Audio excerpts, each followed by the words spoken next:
예배드렸으므로 다같이 묵도하심으로 하나님 앞에 예배를 드리겠습니다.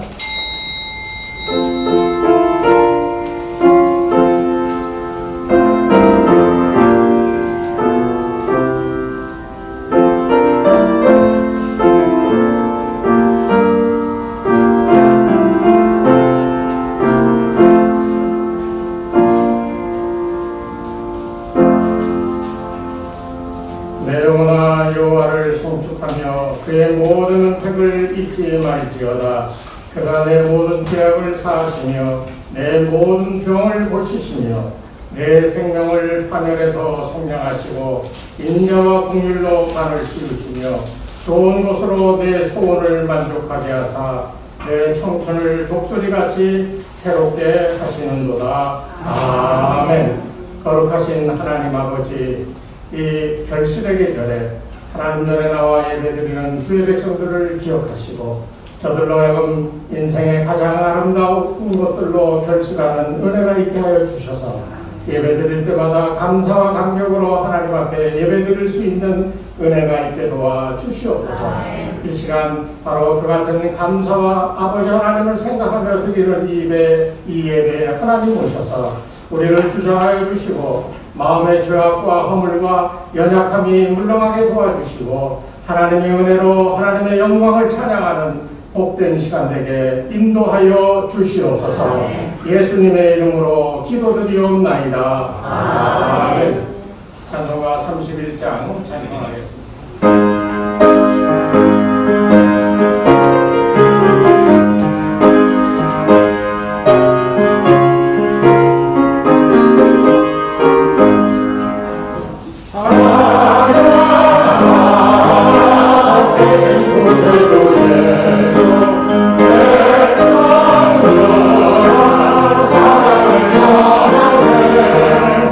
너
여호와께 감사하라. 그는 선하시며 그 인자하심이 영원하미로다.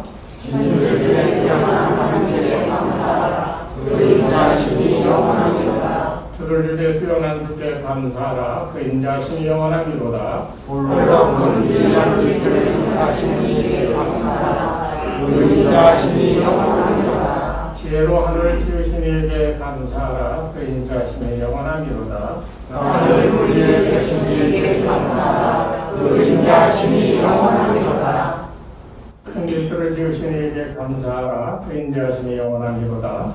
해로나 질투하는 하시는 이에게 감사하라. 그 인자하심이 영원하미로다. 달과 별들로 밤을 주관하게 하신 이에게 감사하라. 그 인자하심이 영원하미로다.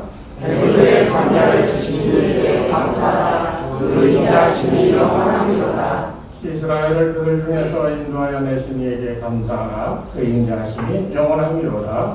강한 손과 크신 발로 인도하여 주신 이에게 감사하라. 그 인자하심이 영원하미로다. 아멘. 제가 한 시간 동안의 삶을 돌아보며 우리의 허물과제를 주께 고백하겠습니다.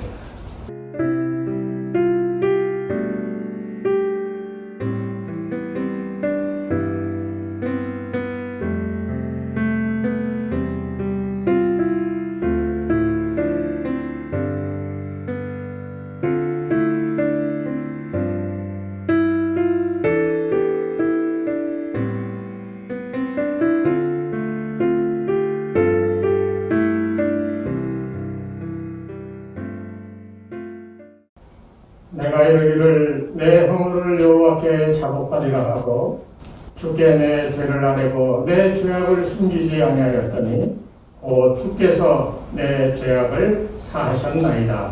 아멘. 다 같이 신앙 고백하겠습니다. 나는 전능하신 아버지 하나님 천국의 장들을 믿습니다. 나는 그의 유일하신 아들 우리 주 예수 그리스도를 믿습니다. 그는 성령으로 인도되어 동정녀 마리아에게서 나시고 은미와 빌라도에게 고난을 받아 십자가에 못 박혀 죽으시고 장사된 지 사흘 만에 죽은 자 가운데서 다시 살아나셨으며 하늘에 오르시어 전능하신 아버지 하나님 하늘에 앉아 계시다가 거기로부터 살아있는 자와 죽은 자를 심판하러 오십니다.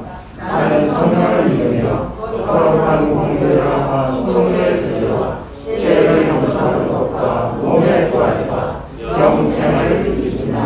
아멘. 찬송가 280장 찬송하겠습니다.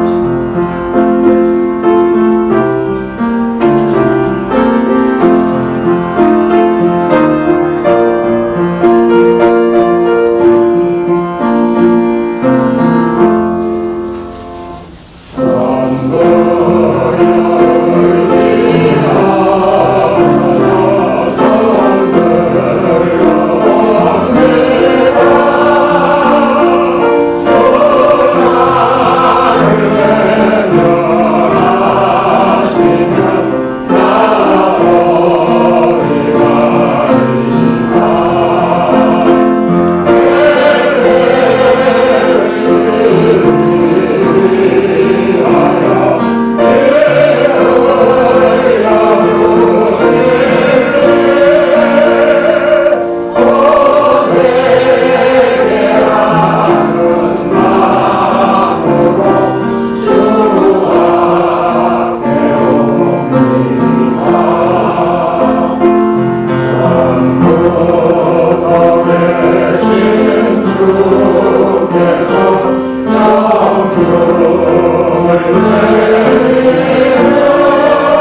생명의 근원이 되시는 사랑의 하나님 아버지, 저희들 지난 일주일 동안도 세상 속에 살 때 움츠리고 살아야 함에도 불구하고 움츠리지 않게 하게 하시고 활기찬 마음으로 살게 하셨다가 주일날 주일전에 나와서 하나님께 영광과 찬양으로 예배드리게 하심을 감사합니다. 또한 지난 한 주간 동안 살 때 주님만 바라보고 의지하고 말씀에 순종하고 살아야 함에도 불구하고 내 입술과 행실에서 알게 모르게 지은 죄 많이 있습니다. 주님 이 시간 용서하여 주시옵소서. 또한 날씨가 차가워지고 있습니다. 저희의 믿음이 차갑게 식하지 않게 하여 주시옵소서. 저희의 믿음이 열정이 뜨겁게 타오르는 그런 믿음 생활할 수 있는 저희들이 되게 하여 주시옵소서. 또한 아버지 하나님, 이제는 금년 한 해도 얼마 남지 않았습니다. 금년 한 해는 코로나 때문에 저희들의 삶의 억압을 받았고 고통과 고난 속에서 불안한 마음 속에서 한 해를 살았습니다. 그러나 하나님께서는 저희들을 지켜주시고 1년 동안 또한 보호하여 주셨습니다. 하나님, 지금도 코로나는 꺾이지 않고 있습니다. 이제는 코로나는 저희들의 일상생활이 되어버리고 말습니다. 하루속히 코로나가 정말 이 지구상에서 종식되게 하여 주시옵시고 저희 또한 코로나로 싸워서 승리하게 하여 주시옵소서. 그래야 일상생활이 회복되고 예배가 회복되고 믿음이 회복되게 하여 주시옵소서. 사랑의 하나님 아버지, 이곳에 저희 교회를 세우시고 지켜주시고 지금까지 인도하여 주심에 감사드립니다. 이곳에 주원의 교회를 세우신 것은 하나님의 사명 잘 감당하고 이 지역에 모범된 교회가 되라고 이곳에 교회를 세우신 줄 압니다. 금년 안에는 코로나로 인해서 많은 성도들도 죽었습니다. 또한 재정도 넉넉하지는 못하였습니다. 그러나 하나님께서 부족하지 않게 재정도 채워주셨습니다. 또한 저희들이 금년 계획했던 모든 일들도 하지 못하였습니다. 내년에는 계획하고 추진한 모든 일들이 다 이루어지게 하여 주실 줄도 믿습니다. 재정도 넉넉히 채워주실 줄도 믿습니다. 그러기 위해서는 저희 성도들 축복받아야 되겠습니다. 감사한 생활을 해야 되겠습니다. 또한 새벽마다 많은 성도들이 나와서 주님께 간절히 기도하고 있습니다. 그 기도가 상달되게 하여 주시옵시고 저희 교회가 부흥이 되고 성장하는 교회가 되게 하여 주시옵소서. 또 사랑하는 하나님 아버지, 이 시간에 말씀을 전할 목사님에도 함께하여 주시옵소서. 강건하게 주시고 능력도 주시고 성령 충만하게 하여 주시고 건강도 주시옵소서. 또한 이 시간 말씀을 통해서 저희들의 심령에 불을 붙이고 세상 속에 나아가 승리하는 삶을 살게 하여 주시옵시고 저희들의 모습에서 영혼을 구원하는 저희들이 되게 하여 주시옵소서. 또 이 시간 이곳에서 함께 예배드리지 못하고 영상으로 예배드리는 성도들도 있습니다. 그곳에도 하나님 함께 하여 주시옵소서. 또 저희 교회 성도들 중에 아픈 성도들도 있습니다. 아파서 교회에 나오고 싶지만 교회에 나오지 못하고 집에서 예배드리는 성도들도 있습니다. 또한 아프지만은 교회에 나오긴 나왔으나 정말 몸이 온전치 못한 성도들도 있습니다. 아버지 하나님, 정말 몸이 아파서 신앙생활을 온전히 할 수 없는 그런 우리 성도들이 되지 않게 하여 주시옵시고 치유하여 주시옵소서. 신앙생활하는 데 있어서 생활함에 부족함이 전혀 없도록 하여 주시옵소서. 또 사랑의 하나님 아버지, 사랑하는 우리 변지사님께서 하나님 곁으로 가셨습니다. 정말 이 세상에 사실 때 열심히 헌신봉사하셨고 새벽마다 나와서 나라를 위해서 교회를 위해서 자녀들 위해서 또 기도하셨습니다. 또한 헌신봉사도 열심히 하셨습니다. 또한 영혼 구원하는 데도 앞장서셨습니다. 그 믿음 저희들 본받게 하여 주시옵시고 저희들이 그 믿음을 따라서 또한 열심히 저희들도 믿음 생활할 수 있는 저희들이 되게 하여 주시옵소서. 가족들에게도 함께 하여 주시고 위로하여 주시고 함께 하여 주실 줄 믿습니다. 장래도 모든 것 다 하나님께서 주관하여 주시고 잘 맞춰 주실 줄도 믿습니다.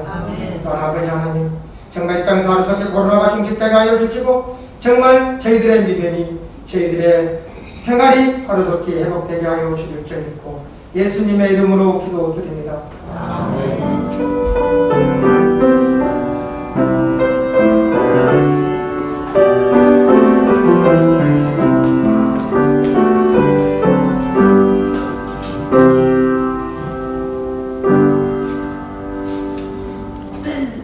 오늘 주시는 하나님 말씀은 시편 23편 1절부터 6절까지 말씀입니다. 시편 23편 1절부터 6절 우리 다 같이 한 목소리로 같이 공독하겠습니다. 여호와는 나의 목자시니 내게 부족함이 없으리로다. 그가 나를 푸른 풀밭에 누이시며 실만한 물가로 인도하시는도다. 내 영혼을 소생시키시고 자기 이름을 위하여 의의 길로 인도하시는도다. 내가 사망의 음침한 골짜기로 다닐지라도 해를 두려워하지 않을 것은 주께서 나와 함께 하시니라. 주의 지팡이와 막대기가 나를 안위하시나이다. 주께서 내 원수의 목전에서 내게 상을 차려주시고 기름을 내 머리에 부으셨으니 내 잔이 넘치나이다. 내 평생의 선하심과 인자하심이 반드시 나를 따르리니 내가 여호와의 집에 영원히 살리리라. 아멘. 찬양하겠습니다.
할렐루야. 오늘 시편 23편에 우리가 이 말씀을 통하여 경험되어지는 이 다윗의 경험이 여러분 삶에도 그대로 적용이 되어 은혜 속에 축복 속에 확신 가운데 살아갈 수 있는 이런 하나님의 귀한 자녀들이 되시기를 주의 이름으로 축복합니다. 오늘 본문 1절에 우리는 이 성경 많은 곳에서 은혜로운 좋은 말씀들이 있지만 그러나 인생에 있어서 가장 중요한 한 가지의 이 내용이 선포되어지고 있는 것을 봅니다. 그게 뭡니까? 여호와는 나의 목자시다. 이 한마디의 이 고백은 이 다윗의 인생 통틀어서 다윗이 할 수 있는 가장 위대한 고백이다라고 그렇게 생각이 되어집니다. 여러분들도 만약 이 다윗처럼 내가 어떤 삶의 상황에 처해 있든지 간에 여호와 하나님이 나의 목자 되셔서 나를 지켜주신다 하는 이 믿음만 있으면 여러분 삶에 아무런 거칠 것도 없고 아무런 장애물도 없고 비록 있다 할지라도 넉넉히 이기게 될 줄로 믿으시기를 바랍니다. 이 여호와는 나의 목자시다. 이 다윗은 이 고백을 하면서 그렇게 생각한 거예요. 뭐라고 생각했냐면 자기가 무엇을 하여 유익함을 얻으려고 할 때 여호와께서 나의 목자가 되시면 그 내가 얻으려고 하는 것 가운데 부족한 것이 하나도 없을 것이다. 부족한 것이 없다. 오늘 아침에 권사님이 한 분 나와 일찍이 기도를 하시는데 정말 절절하게 기도하시는데요. 그 절절하게 열심으로 큰 소리로 기도하는 그 기도 가운데 오늘 이 다윗과 같은 믿음이 있다면 내게 해주십시오라고 하는 것 일상의 것을 하나님이 해주실 줄로 믿으시기 바랍니다. 이게 정말 믿음이거든요. 이 다윗은 원래 목자였던 시절이 있었잖아요. 젊었을 때, 어렸을 때 이 목동이 되어서 막대기를 들고 양을 치는 때가 있어요. 이 시편 78편 70절 71절에 뭐라고 성경은 기록하고 있냐면 또 그의 종 다윗을 택하시되 그랬어요. 그런데 어떤 상태에 있는 자를 택했냐? 양의 무리에서 취하시며 저당을 지키시는 중에서 그를 이끌어내사 그의 백성인 야곱 그의 소유인 이스라엘을 기르게 하였더니 이에 그가 그들을 자기 마음의 완전함으로 기르고 그의 손에 능숙함으로 그들을 지도하였도다. 다윗이 얼마나 하나님 보시기에 온전하였는가 하는 것을 설명함과 동시에 그 온전하고 위대했던 존재가 저대양을 기르는 새끼 양을 기르는 목자 양의 우리 속에서부터 하나님이 다윗을 취하였다라고 분명하게 성경은 그렇게 얘기하고 있다는 거예요.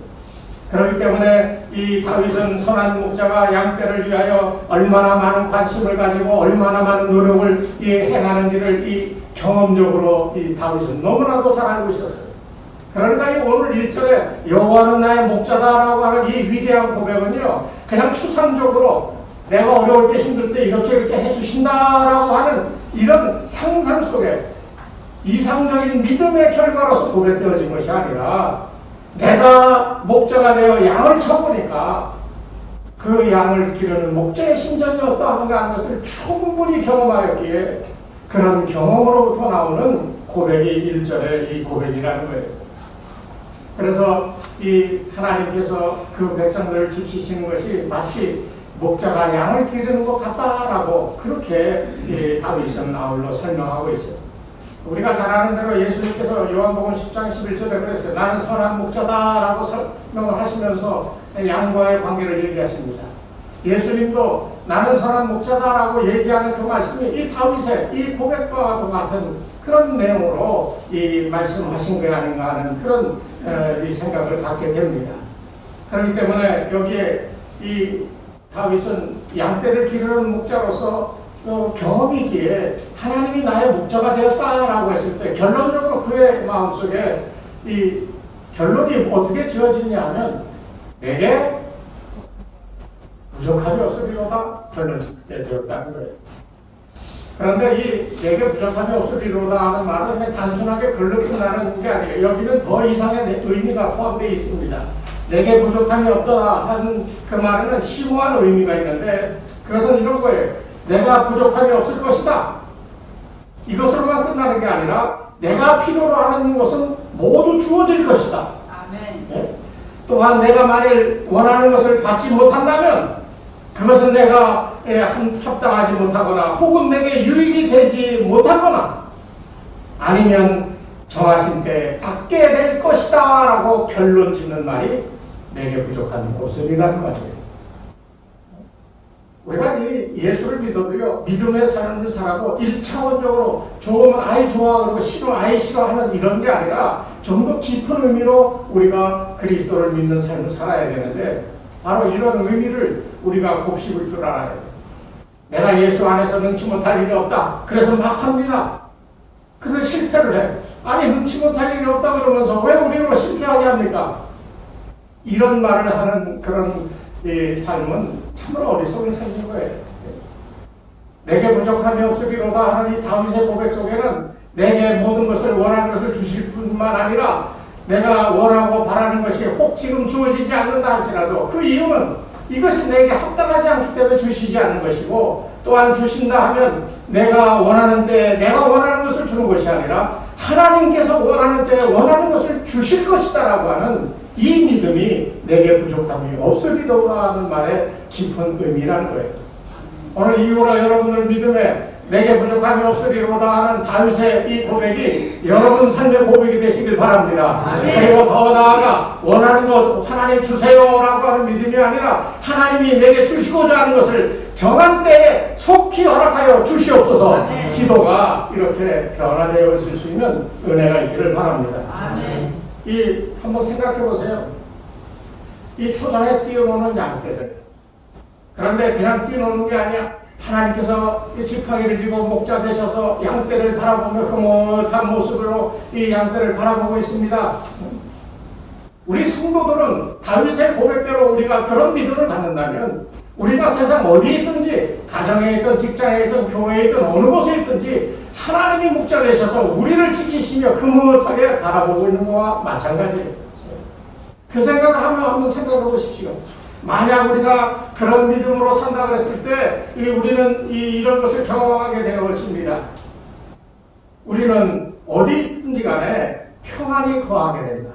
왜? 하나님이 지금 나를 지키고 있기 때문에. 지난 2년 동안 코로나, 앞으로도 이 코로나 시국이 계속 되어질 것 같아요.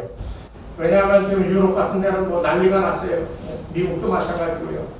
우리나라도 뭐 환자가 2,000명이 넘고 뭐 중증 환자가 더 늘어났고 사망하는 비율이 더 높아졌고 뭐 어떻게 될지 모르겠습니다, 상황이. 그러나 그러는 가운데에서도 우리 예수 믿는 사람이 가져야 될 믿음의 태도는 하나님이 나를 지켜주신다. 왜? 여호와는 나의 목자시니까. 이 믿음으로 든든하게 설 줄 아는 이런 훈련이 우리에게 필요합니다. 우리가 이 생을 살아가는 동안에 하나님의 선하신 손길로부터 경험하는 평안함을 경험할 수만 있다면 이보다 더 행복한 일은 없다는 거예요. 손에 물질이 아무리 많이 주어져 봐요. 그것이 내 인생을 편안하게 할 것 같지요? 아닙니다. 물질이 많으면 많을수록 그것으로 인하여 받는 어떤 이 커다란 문제점들이 생기기 마련이에요. 그러나 그 어떤 것보다도 하나님이 나를 지키신다 하는 이 선하신의 손길을 체험할 수만 있다면 그것은 참으로 놀라운 은혜를 가져다 주는데, 그 은혜는 바로 우리에게 주기도문에서 얘기한 것처럼 일용할 양식을 우리에게 주시는 기쁨을 누릴 것이고요. 그리고 일상적인 모든 기쁨 안에 하나님의 선하심을 맛보는 경건함을 체험할 수가 있게 되어진 겁니다. 이게 우리 신앙생활하는 사람의 좀 그렇게 돼야 될 어떤 모습들 아니겠어요? 주일날 교회 나왔다고 신앙생활 다 하는 거 아니잖아요. 기도 열심히 했다고 그래서 뭐 다 되는 거 아니잖아요. 우리가 다 되었다라고 할 수 있는 것은 아무것도 없어. 그러니까 계속하여 훈련해 우리가 어떤 모습으로 만들어져가는 그 삶이 우리의 신앙의 삶인데, 그 되어져야 될 최종 목적은 그리스도의 장성한 분량이라고 바울은 얘기했잖아요. 그러니까 그리스도께서 행하신 것처럼 살아갈 수 있는 그런 삶의 훈련이 우리 삶 내내 계속되어지는데, 그러나 그 삶 가운데는 하나님의 손길이, 이 선하신 손길이 우리에게 함께하여 그것을 맛보며 감사함으로 경건한 삶을 살아갈 수 있는 은혜가 주어진다는 거예요. 어디서부터 와요? 여호와는 나의 목자시다라고 하는 것으로부터 온다는 사실입니다. 이것을 경험할 수 있어야 됩니다. 두 번째는 우리를 좋은 곳으로 평안히 인도한 은혜를 입습니다. 현장에 함께 하시는 은혜를 입었다면 이제 계속하여 어느 쪽으로 가야 될지, 가는 동안에 하나님이 우리 손 붙들고 가는 곳마다 이쪽으로 인도함을 받게 된다는 거죠. 여러분 뭐 다 경험이 있으시겠지만 등산해 보셨으면 아실 거예요. 제가 젊었을 적에 20대 설악산을 참 좋아했어요. 설악산 등반을 참 많이 했는데, 신흥사로 들어가서 거기서 쭉 비선대로 가서 비선대에서 쭉 그 위로 올라가 공룡능선을 타고 말이죠. 서천봉, 대천봉까지 이렇게 쭉 가는 1박 2일 코스로 다녔어요. 20대니까 1970년대, 80년대 초고. 군대 가기 전에도 한 서너 번 갔다 오고, 군대 갔다 와서도 한 10대 갔을 거예요. 갈 때마다 이 공룡능선을 타고 걸어가는 그 삶이 얼마나 기쁘고 즐거운지. 잘 때는 지금은 폐쇄되었습니다만 가다 보면 중간쯤에 하체봉이라고 있어 내려가는데, 거기 가면 낙엽들이 수북히 쌓여 있어요. 한겨울에도요, 눈이 막 쌓여 있어도 낙엽을 이렇게 휘젓고 그 안에 들어가서 낙엽 꽂고 침낭 속에 들어가 있으면 이게 온도를 위해서 자는 거 같아요. 후끈후끈했어요. 처음 갔을 때는 그 길을 잃어서 중간에서 어떻게 가야 될지 참으로 헤맸던 적도 있어요. 길이 나 있는 대로만 가는 것이 아니잖아요, 우리 인생이. 길 나 있는 대로만 가면 참 좋은데 사람은 호기심이 있는 존재라 길을 따라가다가도 이쪽에 뭐가 보이면 그쪽으로 가고 싶은 게 인생입니다. 그래서 우리가 정해진 길 위에서 벗어나 다른 길을 가고 거기서 실패를 하고 또 어떻게 하다가 정해진 길로 돌아오고 이게 우리 인생길이잖아요. 정해진 길로만 갈 수 있다면 참 좋은데 우리 인생 육신은 그것이 재미없는 삶이라고 생각한다는 거예요. 그래서 벗어나기를 좋아해. 그런데 벗어났을 때 그냥 우리를 벗어난 채로 내버려 두시는 하나님이 아니시고 하나님이 나의 목자 되시니까 하나님이 나를 툭툭 쳐서 야 거기 아니야 하고 나를 강제로라도 이끌어 정해진 길로 갈 수 있도록 이끌어 주신다는 것이 얼마나 큰 복인지를 우리가 알아야 된다는 거예요. 오늘 우리가 이 하나님이 우리와 함께 하심으로 하나님의 선하심을 인하여 믿음으로 양육받는 것이 얼마나 큰 축복인지를 알 수 있어야 됩니다. 여러분 주일날 교회 와서 예배드리고 내가 교회 나가주지 나가주지가 뭡니까? 교회가 불쌍하고 그래서 여러분 마음속에 그런 마음 다 없으실 거예요. 그러나 간혹 가다 보면 그런 사람이 있습니다. 안 나오다가 나오라고 전화하고 그러면 그때도 알았어요 하고 겨우 나오는 사람이 있어요. 우리 가운데 그런 분들이 없어서 얼마나 감사한지 몰라요. 그러나 대부분의 교회 그런 사람들이 많습니다. 특히 코로나 시대에 많은 교회들이 지금 염려하는 것 가운데 하나가 코로나가 이제 끝나서 예배를 자유롭게 모이게 됐어. 1000명, 2000명 모이는 교회도 300명, 400명 밖에 안 모인다는 거예요. 이게 참 큰 문제 아닙니까? 제가 지난 한 주간 동안에 앉아서 우리 교인들 이제 코로나가 해제됐으니까 어떻게 해야 될까 숫자도 헤아리고 나오시는 분 안 나오시는 분 구별하면서 정해보니까 딱 44명이 이제 우리 교인이에요. 70명 되던 교인에서 약 반까지는 아니더라도 그 정도가 줄었어요. 그런데 44명 가운데서도 한 8명 정도가 나으려고 말라고 그런 분이 있어요.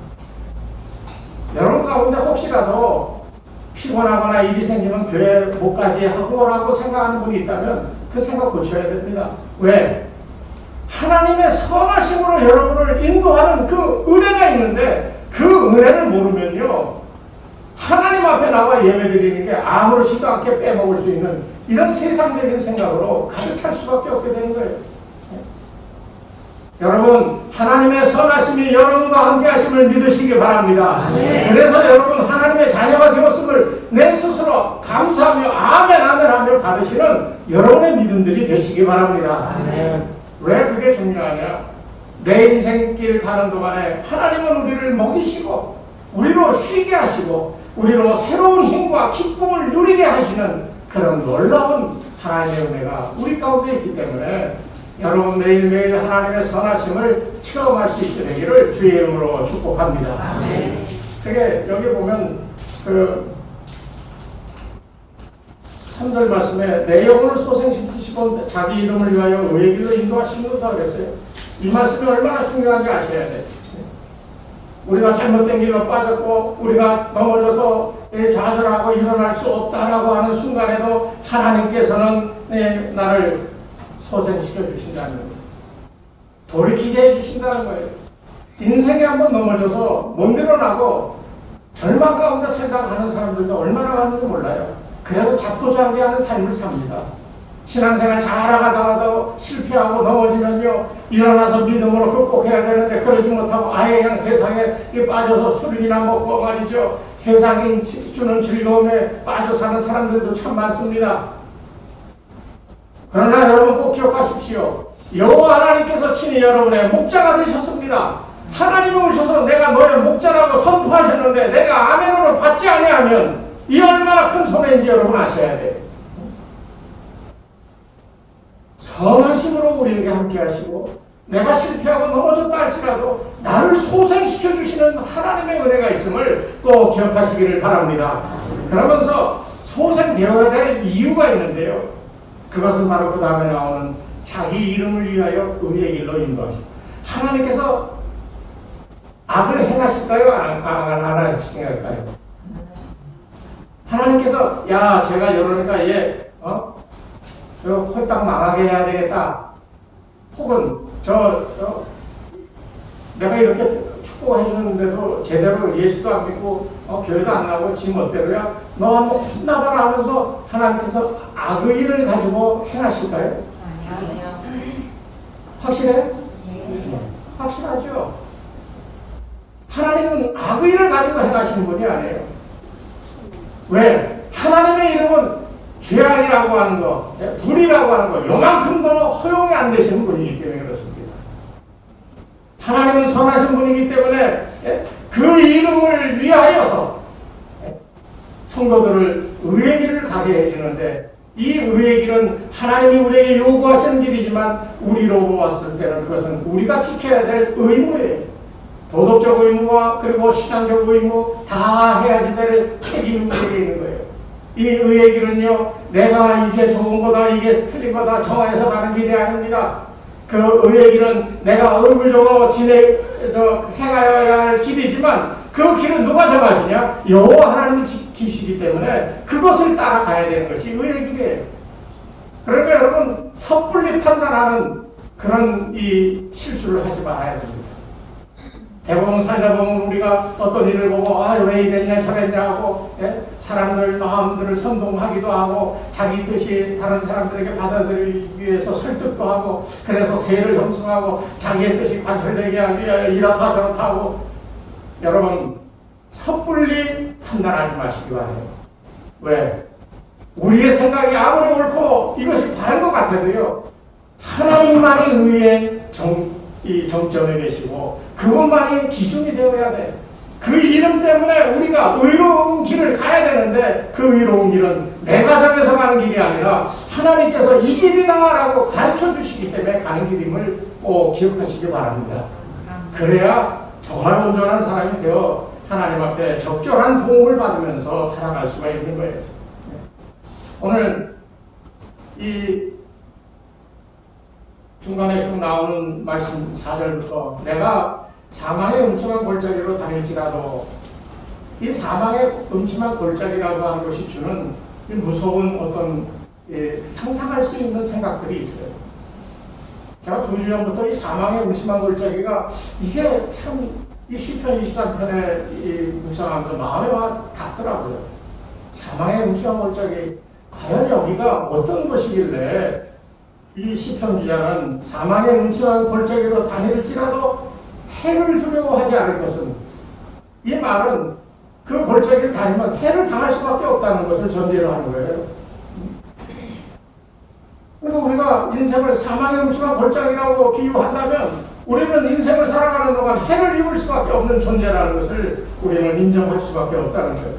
그런데 이 사망의 음침한 골짜기를 다니더라도 그 두려움을 물리쳐주는 이 중요한 단어 4가지가 오늘 이 시편 23편에 담겨 있습니다. 이것은 사망의 음침한 골짜기와 아주 밀접한 관계가 있어요. 그 첫 번째가 뭐냐? 음침함이라는 얘기예요. 사망의 음침한 골짜기. 이 음침함, 여러분, 음침함이라고 하는 것은 좀 어둑어둑하고 뭔가 좀 기분이 으스스하고 그런 감을 우리에게 주잖아요. 여러분 그런 거 느낀 적 없으십니까?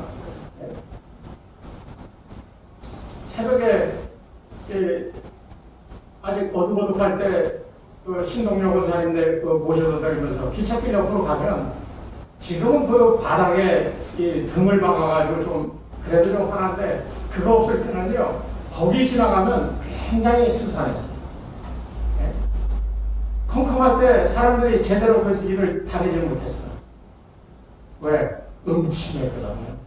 컴컴하고 뭔가 거기서 사건이 일어날 것 같고, 그래서 사람들이 기피했던 그런 곳이 있습니다.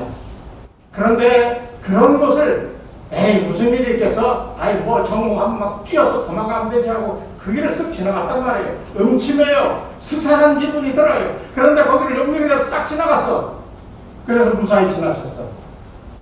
이 음침함과 스산함은 어디 있습니까?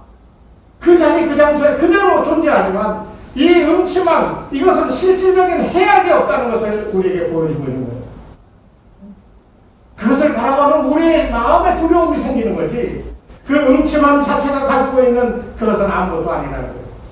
그래서 여기 성경에서 얘기하는 이 음침한 골짜기라고 하는 것은 그것이 뭐 독사나 칼이라 하더라도 그 그림자라는 거예요. 그것이 그 골짜기를 지나가는 동안에는 하나님이 나의 목자 되셔서 지켜주시니까 실제로 독사나 뭐 칼이나 위험이 있어도 하나님이 내 손을 들고 가시니 아무리 음침하다 할지라도 그 음침함은 그림자에 불과할 뿐이라는 거예요. 여러분 인생 가운데 참으로 두렵고 해결 안 되어 걱정할 수밖에 없는 그런 상황, 그런 때를 만날 때가 꼭 있을 거예요. 그러나 여러분 그때 기억하십시오. 내가 사망의 음침한 골짜기에 다닐지라도 그것이 나를 협박하고 나를 두렵게 하고 나의 심령을 옥죄이고 참으로 평안을 잃어버리는 상황이 만들어진다 할지라도 여러분 기억하십시오. 그 음침함은 그림자에 불과하다는 사실을 기억하세요. 여호와께서 나의 목자 되신다. 내가 그분을 붙들고 그분이 인도한 대로 따라갈 때 그 음침한 그림자는 사라질 것이다. 이런 믿음이 여러분 가운데 있고 실제로 삶의 현장에서 이 같은 일들을 경험하실 수 있는 그런 은혜가 있기를 주의 이름으로 축복합니다. 두 번째, 이 두려움을 물리쳐주는 그 단어가 있는데요. 참으로 깊고 어둡고 더러운 음침한 골짜기. 여기 성경에 얘기하고 있는 이 사망의 음침한 골짜기라고 하는 말은 실제입니다. 여러분 그냥 가정에서 얘기하는 게 아니에요. 우리 인생 자체가 그런 거예요. 앞에서 봤듯이 음침해요. 보기만 해도 두려워요. 그래서 그 길을 가기를 싫어해.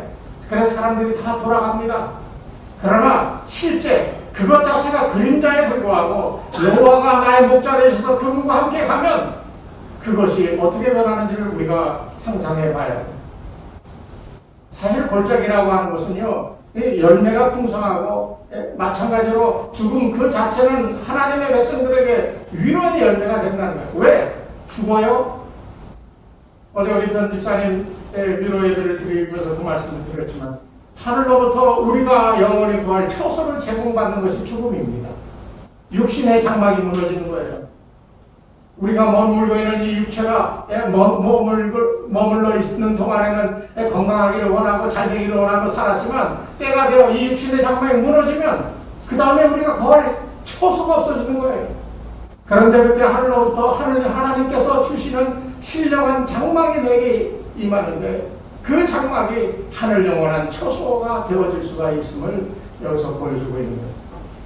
사망의 음침한 골짜기 아무리 어렵고 죽음을 우리에게 가져다 준다 할지라도 그 죽음을 인하여 우리가 결과적으로 얻는 것은 영원한 처소를 얻게 되니 이것이 또한 커다란 기쁨이 되어진다는 겁니다.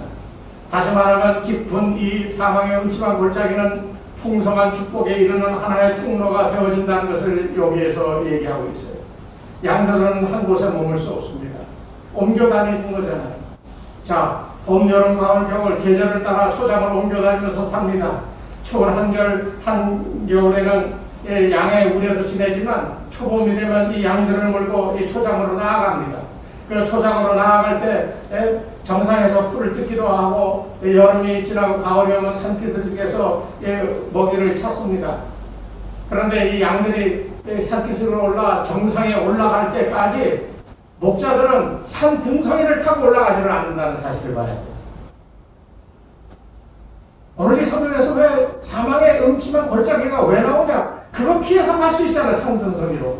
그런데 사망의 음침한 골짜기 다닌다라고 하는 말은 이것은 필연적이라는 거예요. 인생에서 그걸 피할 수가 없다는 거예요. 거기는 꼭 지나갈 수밖에 없다는 겁니다. 마치 양떼를 몰고 산등성이를 타고 비스듬히 올라가는 것이 아니라 이 양떼를 몰고 골짜기 안으로 들어간다는 거예요. 왜? 왜 골짜기에 들어갑니까? 그 골짜기에는 오염되지 않은 시원한 물이 있기 때문이에요. 거기에는 풍성한 꼴이 자라고 있기 때문입니다. 여기서 우리가 진리를 발견할 수 있어요. 무슨 진리입니까? 우리를 사망의 음침한 골짜기로 인도하시는 것은 그곳에 풍성한 말씀이 있고 그곳에 주님을 찾는 열정이 거기에 있고 응답과 위로가 그곳에 있기 때문에 우리가 그것을 지나칠 수가 없다는 거예요. 여러분 평안하다 평안하다 할 때 여러분 얼마나 기도하십니까? 얼마나 진심으로 애타게 주님을 찾습니까? 상황이 만만하고 살만하고 뭐든지 해낼 만한 그런 상황에 살면서 우리가 얼마나 애타게 주님의 이름을 부르러요? 얼마나 불러보셨습니까? 삶의 목적을 이루려고 정말 물불을 안 가리고 열심히는 살지만 내 인생의 이 중요한 문제들을 놓고 하나님 앞에 얼마나 간절하게 이 이름을 부르며 기도해 봤습니다. 사망의 음침한 골짜기에 들어가면요 돈도 쓸모없어요. 명예도 권력도 쓸모없어요. 거기서는 내게 원초 주고 내 생명을 위협하는 것 그 앞에 섰을 때는 그 세상의 것들이 아무 소용이 없음을 알게 돼요. 그렇기 때문에 그곳에서 우리는 무릎을 꿇고 주님을 뜨겁게 찾는 믿음의 열정을 그곳에서 다시금 찾을 수가 있는 거예요. 그렇기 때문에 사망의 음침한 골짜기는 참으로 우리에게 많은 풍성한 것을 가져다 줍니다. 꼭 기억하십시오. 음침한 골짜기는 그림자다. 그러나 그 그림자 같은 그것을 통과할 때 우리는 풍성한 꼴을 얻고 말씀을 얻어 세임을 얻고 죽어가던 심령이 소생되어지고 주님을 열심히 찾아 주와의 신령한 교제로 새롭게 변화되어지는 것이 바로 사망의 음침한 골짜기인 것을 꼭 기억하시기를 바랍니다. 한 가지 더 여기 우리가 덧붙인다면 이런 걸 얘기할 수 있어요. 여기 사망의 음침한 골짜기로 다닐지라고 그랬어요. 다닐지라도. 다닌다는 거예요, 실제로. 여러분 생각해 보세요. 다니는 겁니다. 여긴 피해가는 게 아니야. 어렵고 힘들고 참 그 신경 쓰이고 그러는 곳이지만 거기를 피해서 다른 곳으로 가는 게 아니라 그곳을 반드시 지나간다는 거예요. 그러니까 여기서 우리가 중요하게 생각해야 될 중요한 단어는 어떤 곳이든지 간에 우리는 다닌다라고 하는 거예요. 다닌다. 위험하고 또 실수, 만발할 수밖에 없는 그런 것이라 할지라도 우리는 다니는 거예요. 그리고 그냥 다니는 게 아니야. 그냥 다니는데 그곳에 빙빙 도는 게 아니라 그것을 다닐 때는 무엇을 목적으로 다니느냐? 사망의 음침한 골짜기를 통과하기에 다니는 겁니다.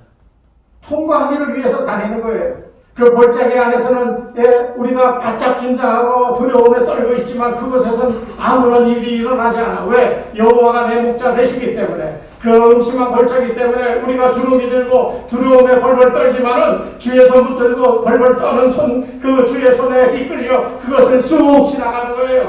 그것을 지나가면 저 맞은편에 향기로운 냄새가 풍성하게 나는 아름다운 열매가 있는 산에 우리가 안전하게 도달하게 되는 것을 체험할 수가 있다는 거예요.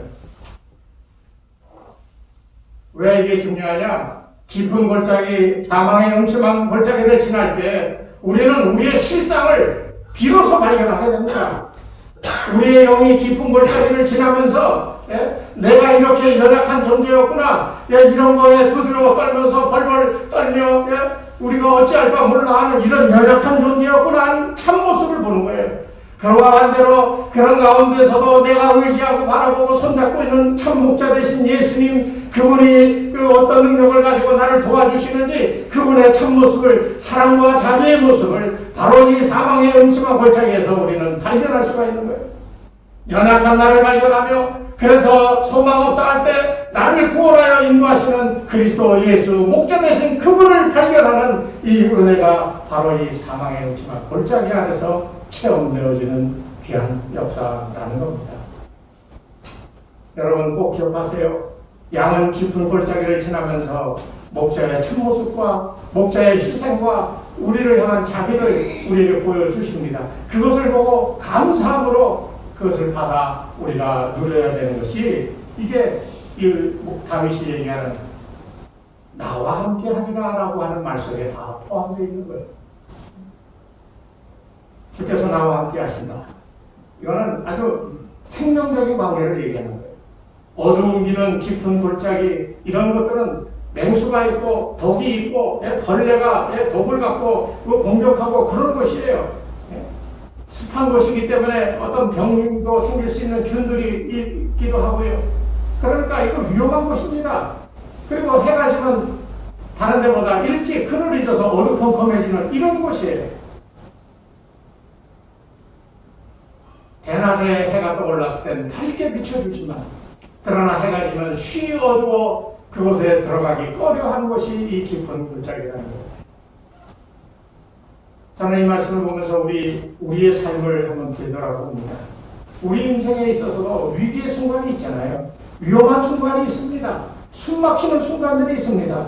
바로 그 순간이야말로 우리가 위기의식을 느끼는 것이지만, 그러나 이 사망의 음침한 골짜기에서 이 목자의 이 임재하심을 체험하는 그 믿음의 눈이, 믿음의 경험이 우리에게 있다면, 그 어려운 그 순간순간마다 그 순간이야말로 하나님이 나에게 가까이 오셔서 내가 너의 목자다라고 하는 것을 보여주시며 우리를 위로하면서 축복의 시간을 허락하여 주시는 것을 체험할 수가 있는 거예요.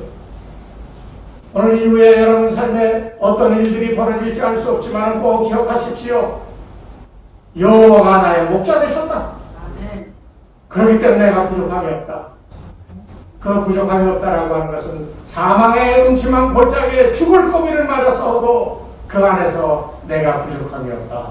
여호와 하나님이 목자 되셔서 나를 지키시고 나를 자기의 손길로 인도해 주실 것을 믿는다라고 하는 이 믿음이 여러분 인생 남은 삶 속에 가득하기를 바랍니다. 우리가 인생 가운데 이런 골짜기 지날 때가 많아요. 죽음의 문턱까지 갈 때도 많습니다. 저도 한 두어 번 그런 죽음의 문턱에까지 가봤어요. 군대 있을 때 한 번 그랬고, 미국 가서 한 번 그랬고, 한국에서 한 번 그랬고, 정말 죽을 고비 갔어요. 폭도 일어나가지고요, 몽둥이로 돌로 상점을 때려부시고, 그 흑인들, 특히 한국 사람들을 흑인 동네에서 돈 벌어가지고 지네들 부자 동네 가서 산다고 얼마나 미워하고 얼마나 가게를 때려부셨는지 몰라요. 그거를 막겠다고 맨몸으로, 진짜 정말 위험했어요. 그런 경우들이 참 많았는데요. 여러분, 그 모든 순간을 돌아보면 참 이상하게도 이게 머리가 깨져서 죽을 수도 있다라고 하는 그 순간순간들이요, 어떻게 지나갔는지 참 희한하게 지나가더라고요. 아마 여러분들도 그런 경험들이 참 많으시리라고 믿어요. 두려움이 없어야 됩니다. 예수 믿는 사람은 두려움이 없어야 돼요. 무엇에 대하여? 실패와 우리를 실망시켜 좌절하여 우리로 하여금 소생시키지 못하게 하는 그런 자리에 빠지는 이것을 경계해야 돼요. 여기 괜히 소생시킨다는 말이 나오는 게 아닙니다. 오늘 이 시간에 주께서 나와 함께 하심이라 주의 지팡이와 막대기가 나를 안위하신다라고 하는 이 말씀을 통하여서 여러분은 이 세상의 어려움을 이길 수 있는 이 도구를 손에 쥐고 있음을 여러분 기억하시기 바랍니다. 그 도구는 막대기와 지팡이가 아니에요. 내가 준 게 아니에요. 예수님이 쥐고 그 막대기와 지팡이를 짚고 나와 같이 옆에 서로 걸어가시면서 그 지팡이를 이용하여 나를 보호하고 인도하고 있다는 사실을 기억해요. 여러분, 이 시편 23편은 이제 그런 것을 우리에게 얘기하는 거예요. 프란시스 베이컨은 그런 얘기를 했어요.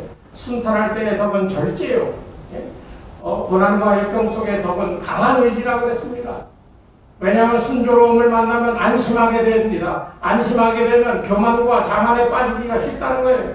그렇기 때문에 절제가 필요하다고 그랬어요. 그러나 반대로 역경을 만나면 마음이 약해지고 자신감을 잃어버리기 때문에 쉽게 우리가 넘어질 수가 있다는 거예요. 그렇기 때문에 그런 경우에는 굳세고 늘름하고 용기 백배하는 이런 적극성이 필요하다. 그렇게 이 철학자는 얘기했습니다. 오늘 다윗은 그것을 그대로 보여주고 있는 거예요. 내가 사망의 음침한 골짜기를 다닐지라도 해를 두려워하지 않는다라고 단호하게 고백하고 있어요. 그 결과가 어떻게 나옵니까? 마지막 부분에 가면 주께서 나에게 상을 베푸신다고 했어요. 그 상은 먹는 상입니다. 밥상입니다. 상의 음식은 맛이 있고요. 상 하나 가득 베풀어져 있고요. 그 잔은 가득 차서 우리의 이 배고프고 먹을 것을 요구할 때마다 풍족하게 채워주심을 이 마지막 부분을 우리에게 설명하고 있는 거예요. 그것뿐입니까? 기름의 머리를 바르신다고 그랬어요. 내게 부족함이 없으리로다 라고 한 말로 끝나는 게 아니라 그것을 더 부연하여 적극적으로 설명하면서 기름이 부어져서 영광스러운 존재가 되면서 그러면서 마지막에 나의 평생의 선하심과 인자심이 정녕 나를 따르리라 고백하게 되어졌다는 거예요. 여러분, 이 다윗의 고백처럼 여러분 평생에 하나님의 선하심과 인자심이 정녕 여러분을 따르며 도와주시는 은혜가 있기를 주의 이름으로 축복합니다. 오늘 이 아침에 하나님의 인도하심을 받는 자는 반드시 하나님의 지켜주심을 체험할 수 있다. 이 다윗을 통해 우리에게 교훈하고 있어요. 간절히 바라기는 여러분의 인생 내내 이 다윗처럼 다윗이 실패했잖아요. 죄졌잖아요. 그 죄 가운데 죄가 자기를 괴롭히니까 침상이 말을 여유가 없이 계속 눈물을 흘렸잖아요. 죄가 죄책감을 자꾸 찔러서 그래서 막 회개하고 그래도 해결이 안 됐잖아요. 그런 가운데 빠지는 것이 인생이에요. 죄 때문에. 그런데 하나님이 소생시켜 주시잖아요. 아멘. 여러분 절대로 믿으십시오. 아멘. 어떤 순간 어떤 실수 그리고 어떤 이 죄로 인하여 여러분이 이 좌절하여 넘어졌다 할지라도 여러분을 소생시키시는 하나님의 거룩한 손길이 여러분과 함께를 믿으시기를 바랍니다. 지켜주심을 믿으시기를 바랍니다. 사망의 끔찍한 골짜기를 다니게 되는 인생이지만 그러나 주님께서 우리에게 세 가지 안전장치를 주셨는데 꼭 기억하세요. 결론적으로 주께서 우리를 인도하여 주십니다. 주께서 우리와 함께 머물러 주십니다. 그리고 주께서 우리를 도와주십니다. 인도하시고 머무시고 도와주신다. 이 세 가지 사실을 굳게 믿으시고 삶의 모든 상황 속에 그것이 사망의 음침한 골짜기라 할지라도 늘 승리할 수 있는 여러분들이 다 되시기를 주의 이름으로 축원합니다. 하나님 아버지 감사합니다. 부족하고 연약한 인생 가운데 오셔서 우리를 강건하게 붙들어 주시며 신령한 은혜로 우리를 먹이시며 은혜 가운데 머물게 하시니 감사를 드립니다. 오늘 예배를 통하여 사랑하는 성도들 그 심령에 새롭게 거듭나는 은혜가 있게 하여 주시고 성령 하나님이 오셔서 날마다 저들과 머물며 동행하시며 저들을 지켜주시는 은혜가 있도록 하나님 도와주시옵소서. 예수님의 이름으로 간절히 기도드리옵나이다. 아멘. 찬송가 384장 찬송하겠습니다.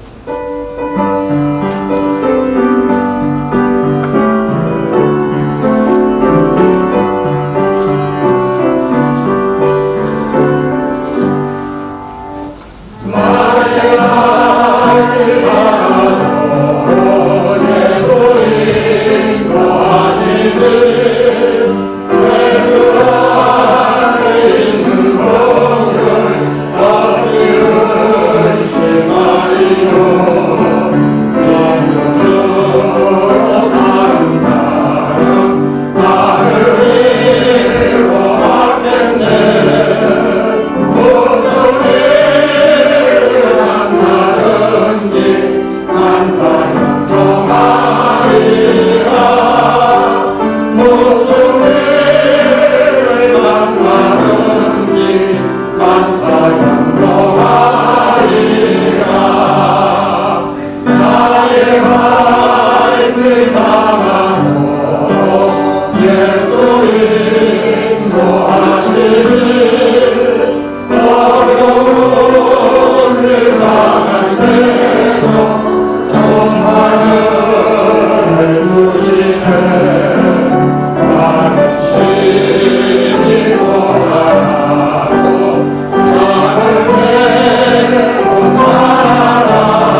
참으로 살기에 너무나도 힘들고 어려운 그런 나날들을 우리가 지난 2년 동안 살았는데 그런 어려운 가운데서도 하나님 지켜주셔서 오늘 이같이 주님전에 나올 수 있는 믿음의 마음을 주시고 하나님의 영광을 위하여 찬양하며 예배드릴 수 있게 도와주시니 감사를 드립니다.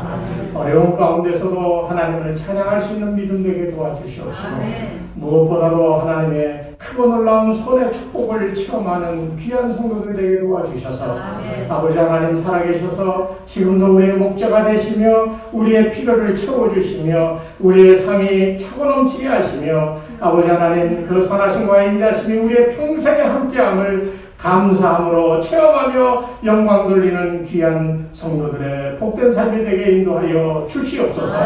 귀한 예물을 주님 앞에 드렸습니다. 아버지 하나님 살면서 필요한 것들 많은데 우리의 욕심을 위하여 쓰여질 것도 참 많은데 아버지 하나님께 약속하신 그 축복을 바라보며 하나님께 작정하고 드리기로 한 것들을 정성스럽게 들고 나와 하나님 앞에 예물로 드립니다.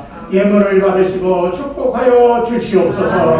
그 손을 축복하여 이전보다 갑절로 거둬지어지는 놀라운 축복을 허락하여 주시고 마음에 품은 생각 계획들이 그리스도 예수 안에서 다 형통하게 이루어지는 놀라운 은혜도 체험케 도와 주시옵소서.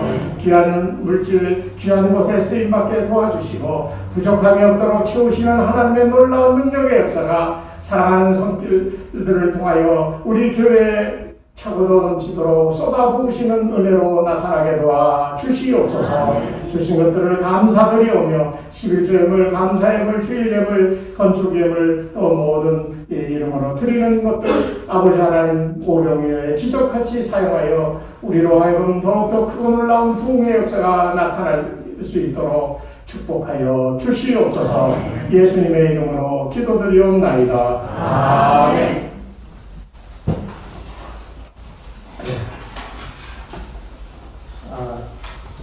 여러분 다 문자를 받으셔서 알겠지만 우리 변정화 집사님 어제 새벽 2시에 돌아가셨습니다.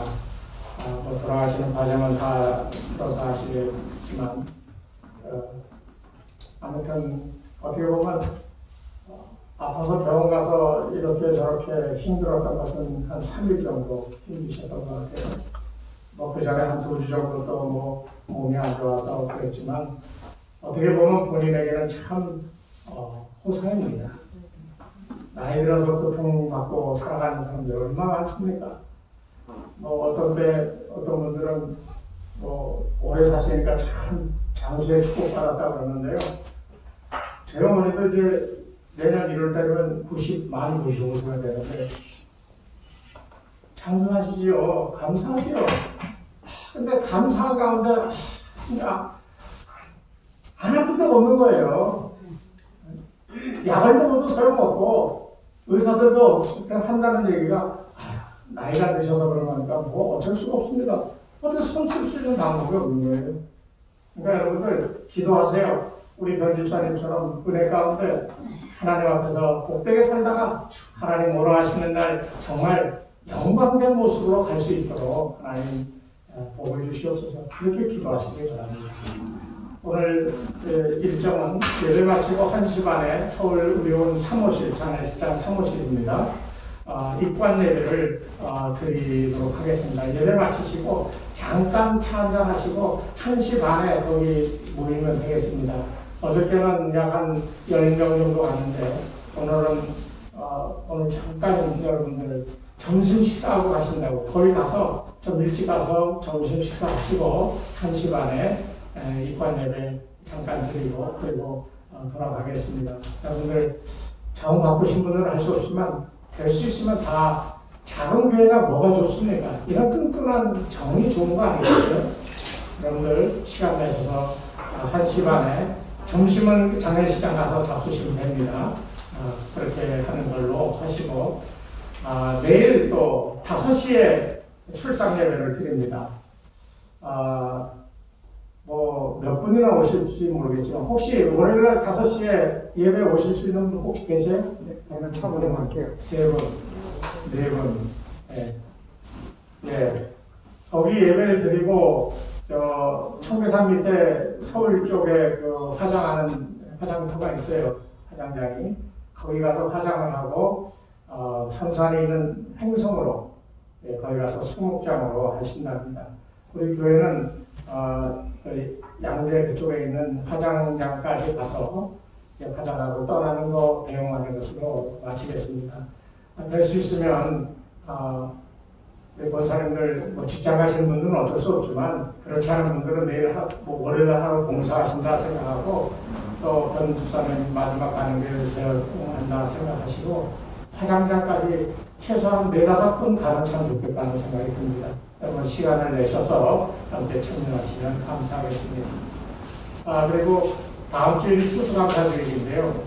여러분 그 헌물하신 것들 다 지금 모이고 있는데 토요일 날 11시에 모여서 이 앞에 제단을 쌓는 시간을 갖도록 하겠습니다. 여러분들 약속하신 헌물들 토요일까지 교회에 보내주시고 또 토요일 날 11시에 모여서 그 제단을 만들도록 하겠습니다. 여러분들 많이 참석해 주시면 감사하겠습니다. 우리 전성희 집사님, 김금수 목사님 손녀 전하은 양이 척도를 맞았어요. 그래서 우리 전 집사님 가정에서 감사 예물로 돌떡을 하는데 추수감사절을 우리가 떡을 나누면서 함께 교제 나누려고 하니까 그것을 그 가정에서 담당하시겠다고 해서 귀한 헌금을 드렸습니다. 우리 전성희 집사님 가장 감사드립니다. 그리고 우리 변호식 집사님, 고현영 집사님, 3번째 아이, 전체적으로 5번째 아이가 태어났습니다. 딸을 낳으려고 했는데 아들이 났어요? 안 나왔어요? 그래서 내가 아이고 딸 날 때까지 또 낳겠네 그랬더니 아니요 수술했어요. 그래서 이름이 혜준이, 하준이, 서준이, 그 다음에 아인이, 그 다음에 예준이, 그리고 혜준이 이렇게 귀한 아들을 얻었습니다. 여러분들 아마 이따 가면 나와 있을지도 몰라요. 지금 아직 그 산후조리원에 있는데 어저께 낮에 갔을 때 상복 입고 나와 있더라고요. 그래서 이거 좋지 않다. 며느리로서 예는 다 했으니 들어가 있으라고 그랬는데 안 갔는데 시어머니가 쫓아서 저녁 때는 아마 산후조리원에 간 것 같아요. 오늘 혹시 또 나와 있을지 모르지만 혹 나와 있으면 여러분들 축하한다고 인사도 함께 전해주시면 감사하겠습니다. 네, 다 같이 일어서셔서 마지막 찬송으로 하겠습니다.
주의 백성들이 주님 전에 나와 우리의 연약함과 우리의 죄됨을 주의 거룩함 앞에 다 내어드리고 씻음받고 고침받고 세임을 얻어 이제 삶의 현장인 세상을 향하여 나가고자 합니다.